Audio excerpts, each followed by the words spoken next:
But our question this segment, this episode is, how do I find showtimes for fireworks or nighttime shows for my trip?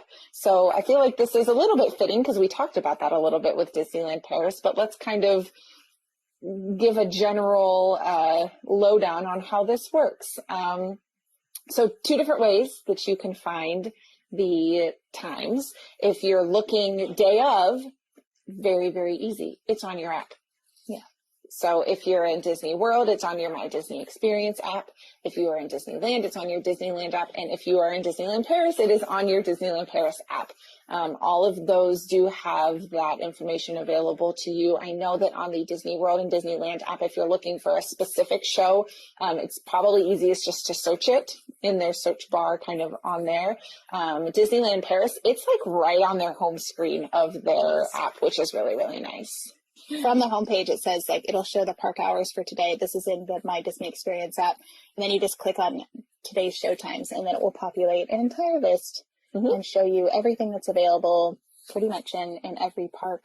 And you can click on if you click on the specific event or specific show, then it will give you more details about who it's for and if there's a showtime. This one says happily ever after, there's no showtimes today. And so it'll just tell you if it's happening or not, and if so, what time. So. Yeah. Now, if you're looking for it in advance, so if you're someone who's going in a month and you want to know what time Happily Ever After is going to be, or what time you're, if you're going, especially if you're going during like party season, when you're going during Halloween parties and Christmas parties, and you want to make sure that you get to see that particular show, you would want to use just the basic website on your browser. So again, whatever park you're visiting, head to that website, so either Disneyland.com or Disney World. And then my suggestion for you is, again, just to use that search bar. And then from there, it's going to pull up the ability for you to select the date that you're looking for, and it'll give you showtimes. Now, I will say Disney World, I know, typically doesn't do showtimes more than about 2 months, 3 months in advance. And I know that Disneyland Paris, it's hard to find it ahead of time.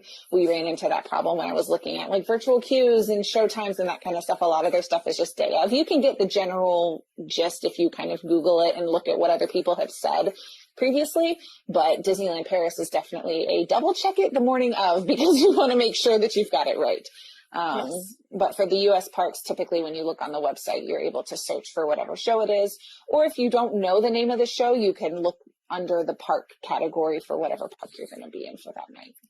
I will say too, I've mentioned this before, that I've used touring plans for years, and they do a really great job giving you all the information for all the parks and all the shows. And they'll even do like predicted show times, even if they're not true yet, to give you kind of an idea when you're planning of, this is probably the show that will be happening and likely the time that it will be at.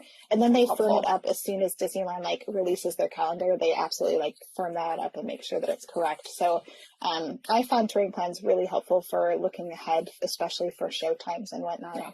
And those subscriptions to touring plans are fairly inexpensive, and it's an annual subscription, I believe. Is that correct, Kate? Yeah, and it's different for Disneyland and Disney World. They're two different subscriptions. Disneyland's a little cheaper than Disney World, just because Disney World's a little bit more robust, I guess I would say. It's a little bit more updated.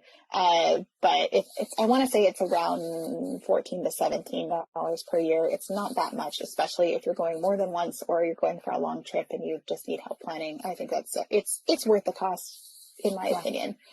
Especially if you're not used to planning a Disney trip. It's so helpful. Yeah. And we've talked more about touring plans when we talked about like our one-day itineraries and our Genie Plus episodes. So if you want more information about that, you can hop back into our previous episodes and find it there.